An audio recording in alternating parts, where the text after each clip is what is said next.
Okay, I think we are live. I'm just going to double check.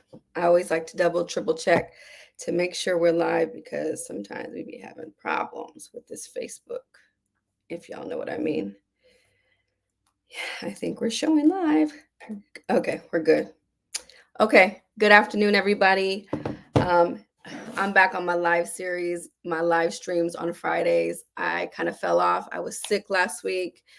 Um, the, yeah, a lot going on, and I'm back today. So I'm excited to be here, back on my live series. And today's topic is command the room, right? Empowering your leadership voice. And I know that over the years, women, particularly women, have asked me, Chandra, how are you so confident on stage? How do you just go on stage and command a whole room when you walk in, when you're speaking? How do you do that? And the thing that I tell everybody is that I wasn't born that way, right? It just doesn't happen overnight. You literally have to practice. It takes time. It takes time. So it's just not something that you're born with. You got to work on it. You got to work on it. And this is what I tell people. It's like you're not going to, just like with any skill, right? With anything that we want to do, anything that you're good at, anything worth building or you want to learn, it takes time and practice. So you have to practice the skill in order to command a room, right? In order to have those skills. So like over the years, right? I've been speaking on stages since I was probably, since I started in my profession, right? So I was speaking back in I was going to age myself. I would say like 2002, 2003. I was already speaking on big stages, at conferences, depending on the topic. When I initially started working in the community, I was working as teen pregnancy prevention. I was a director. I was running programs, federal programs on teen pregnancy prevention. So I was called to speak on different initiatives when it came to fatherhood, fatherhood stuff or parenting or teen pregnancy prevention. Anyway, that's where I started to learn how to be on stage and how to do public speaking. And as you continue to keep doing it, that's how you gain the practice and the confidence in doing it. And so the only way is by continuing to do it. So the number one thing though that I tell people is that you have to hone in on an expertise on something. What are the things, or what are the things, if for the people that say, okay, Chandra, I want to be a public speaker, I want to be an inspirational speaker, I want to be known for this thing, right? So, okay, how are you going to get started? How are you going to get started on this thing? How are you going to be known as the leader? How are you going to command a room and have that confidence? Because what I can tell you is that I know when somebody is not confident on their topic. I know when they're not confident on their topic because they're shy, they're timid, they don't have a powerful voice when they speak. They are, maybe not making eye contact with the audience. They are fidgeting with their hands. And I still do that. I do that online. I fidget with my hands, but on a stage, you can't fiddle with your hands on stage. So when somebody isn't confident when they're on stage. So you have to be able to build up certain skills. So today I want to talk about just kind of owning your expertise. This is the foundation of commanding a room, right? So now, as the powerhouse, I will command a room that I walk in, not only that I'm speaking in, but I'm going to command a room that I'm just going to walk in based on my confidence, right? And if you want to build relationships, if you want to be a powerhouse in whatever industry that you thrive in or you want to thrive in, you have to become a powerhouse in that industry. So you got to know your shit. You got to know the topics, you got to know the industry, you got to know the ins and outs. And if you're not confident, you're not going to command a room. You're going to be timid, you're going to be in the corner, you're not going to speak on it, you're not going to network, you're not going to be able to have conversations on it. So the number one thing that I advise everybody is to be an expert. Be an expert. Be an expert. Number one, become an expert, right? That's a foundation. So a lot of you can say, okay, Chandra, I'm an expert at this thing. Now I want to take this and be on stages. I want to speak on stages about this topic. Okay. Have you written a book about it? Maybe. Have you started a program? Have you started teaching about it? Are you online talking about it? Are you online like this talking about it? Right? People know of me.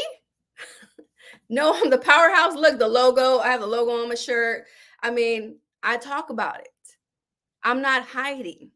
You have to speak about your brand and your business. So if you want to be known for something, nobody is going to champion you more than yourself.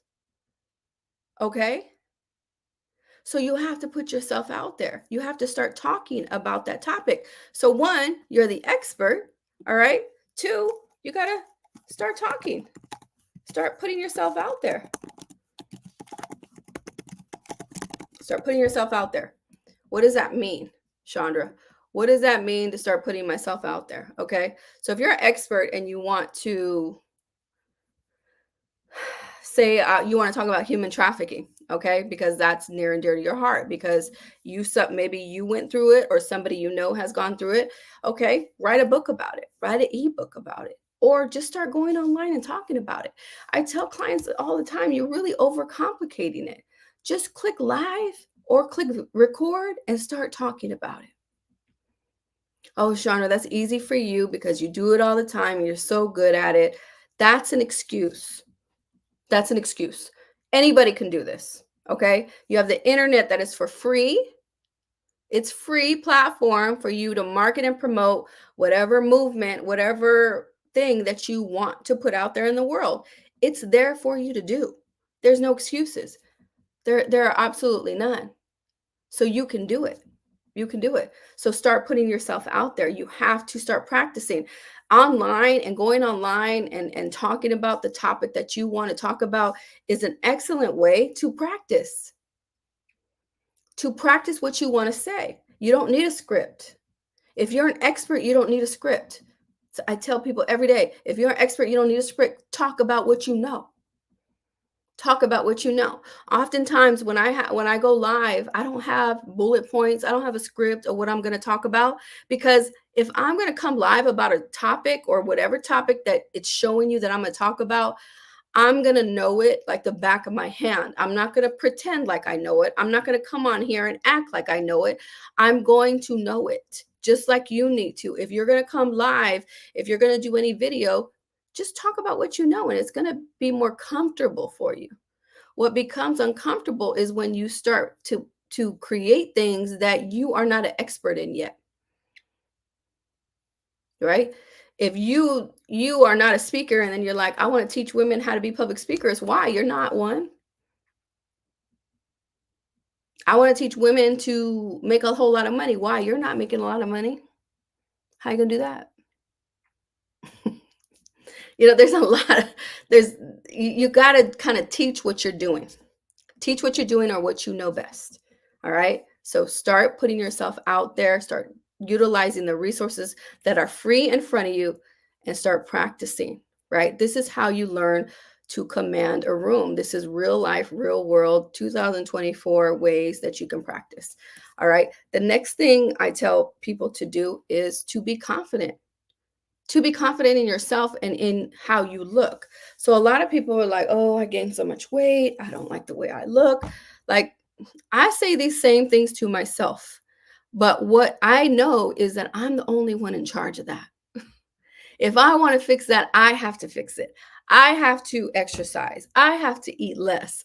I have to do the things so I look better on camera, so I look better on stage, or all these things. I got to do the work. Nobody is going to do it for me. All right. So we have to eliminate the excuses, right? Eliminate. Why can't I spell today? Eliminate the excuses and just eliminate excuses. I'm just going to add that. Eliminate the excuses.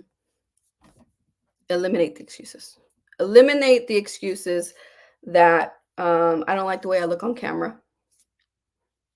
I don't like the way I look, so I don't want to get on stage. But then you have the desire to help people. You have the desire to empower women, but you don't like the way you look, so then you don't do it. That sounds like a cop out to me. It sounds like a major excuse, because what I know is that my mission and my vision and God's vision for me and his purpose for me is bigger than my little issue that I have with how I look. So to me, it's selfish when people tell me that. It's selfish when people say, I don't like the way that I look, so then I don't go after my dreams. So you are going to put your little issue you have with yourself and how you look before others people's needs and needing you. There are people out there that need you. You're putting your selfish needs before that, before God's purpose for you. That's very selfish. So you got to do the work and stop and start eliminating the excuses off of your plate and start getting to work on you so you look better for yourself. I've had clients do that, like I'm on them week after week when we're meeting. Did you go live? Did you do that thing? Did you do the videos that I told you to do? And some of them would dip and dodge me on that. Just a few. And I knew it was because of how they felt about themselves. It had nothing to do with their expertise. It had how okay, I understand that, right? As your coach. So do something about it. I had to coach it up. Okay, what are you going to do about it? Go work out, go run, and then get the angles right, practice, get a tripod, like showing them how to get the angles right, how to practice in order to get the angles right.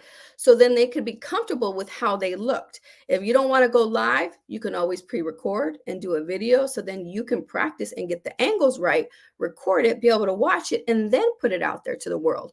So if you go live and you don't feel comfortable, then you're like, oh, I hate the way I look live. You can gradually, slowly move into that. So you have to eliminate the excuses from your head that, oh, I don't like the way I look. I don't have nice clothes to wear. So no, all that, it's really up to you. You could command a room. It's completely up to you. It's completely up to you. So how do you empower your leadership voice? Empower your leadership voice, right? You have to do it. Nobody's going to do it for you. Okay? Nobody is going to do it for you. Nobody, absolutely nobody is going to do it for you. Nobody's going to do it for you, my dear. Why do you think somebody is? Why do people think that somebody's going to? I don't get it. I don't get it. Nobody is going to do it for you. Who's going to empower your voice more than you?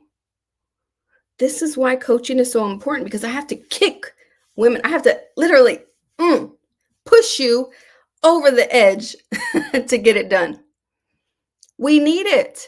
If we don't do it. Do you know how many women I see here in the online space that have been watching me for years and still haven't done that thing that they said they were going to do years ago, that they told me that they were going to do years ago? And I see you still not doing it. I see you. And I know why you're not doing it. I know why. I know exactly why. You don't have to tell me. I know. I know why you're dibbling. I know why you're dabbling. I know why you're hesitating. I know. I also know why the people that have worked with me before, they started and then they fell back. Started and they fell back. They started and they fell back. I know why too. Because you need consistent support in the back end to push you. We don't know that we need a coach until we have a coach. Honestly, you don't know you need a coach until you have a coach.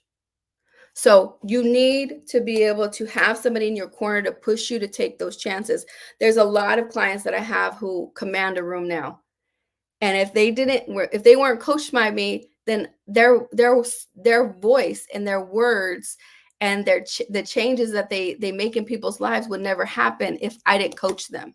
So I take that very personally, because I know I'm creating trickles of impact, not just with my clients, but my clients' clients, and the people in my clients' audiences. If my clients didn't work with me to build the confidence to command a room, they could never command a room and make people cry and change people's lives and make people come up to them after they spoke on stage and said, you just said something that totally shifted my thought process and made me want to do that thing. Like, your words just changed my life. When I hear that from my clients, when I hear that when I walk off of the stage, that is enough. I don't even get paid to be on that stage. But somebody needs to hear your voice, right? Somebody needs you. Somebody's waiting for you to say that thing. There's a connection there that people need to hear. You wouldn't be taught listening to me or wanting to listen to any of my live streams or coming and watching them later if you didn't have a mission or some type of passion inside of you that you wanted to start or do. But you've been putting it off for however long. Okay. So those are just some tips on how to command a room, how to get started on commanding a room, how to really empower your leadership voice. How do you become a leader? Right? You want to become a leader so bad, but you're not leading. You're not leading. There's some people who want to be a leader so bad, but you're not leading. To become a leader, you got to lead. To become a leader, you got to step out. To become a leader, you got to take risk. To be a leader, you got to do things that nobody else is doing.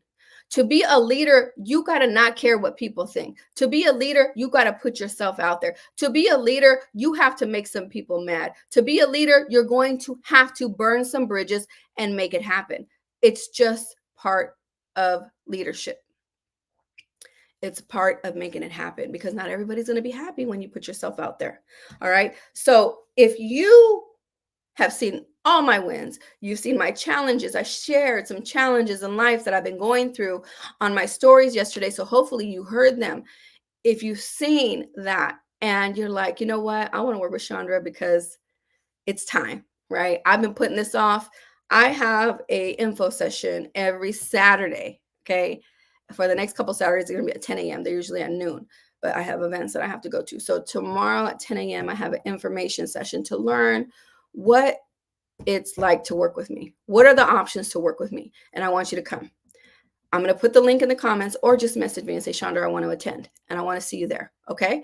So message me if you want to learn more. If you want to be a commander of a stage, you're tired of being just thinking about this dream that you have and you're ready to do it, then send me a message, join my info session, work with me, and let's see your life change. Okay. All right, everybody, you guys have a wonderful weekend. I'll see you later. Take care. Have a blessed day.